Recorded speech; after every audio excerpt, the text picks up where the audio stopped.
who's benefited from neoliberalism depends on how much you've owned and where you're situated.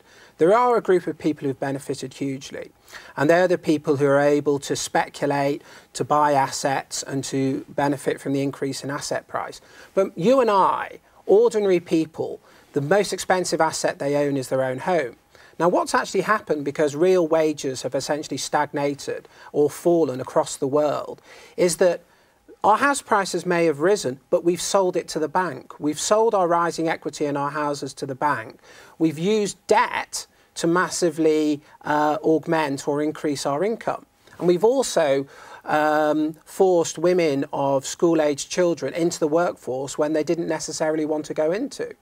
So what's actually happened, in spite of all the ideology around it, is we've mortgaged our own homes, our own economic security. To make ends meet. To make ends meet. We've taken on massive amounts of personal debt, and we've also increasingly eroded family life by forcing both mothers and fathers to go out to work.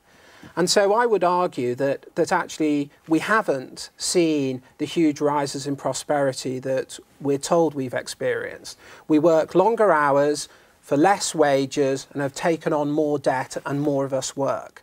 And this has had huge cost. The people who've benefited are the people at the very top.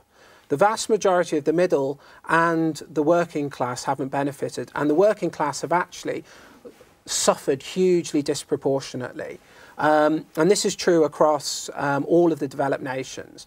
If you look at Britain, for example, Britain and the US, even though the examples I give, they're the ones that have been most subject to the free market. And it's very clear, if you look at Britain and the US, social mobility, which is the ability of the poorest people to go into the next class above, to rise above their own station, has declined massively.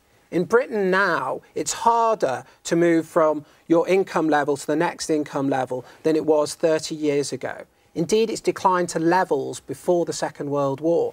The same is true in the United States. So rather than capitalism in its free market form being prosperity for all, what's actually happened in the Anglo-Saxon world, and is also happening in Europe as well, is that class divisions are becoming more entrenched. The poor really are getting poorer, and they really aren't allowed to share in the wealth that those at the top are creating.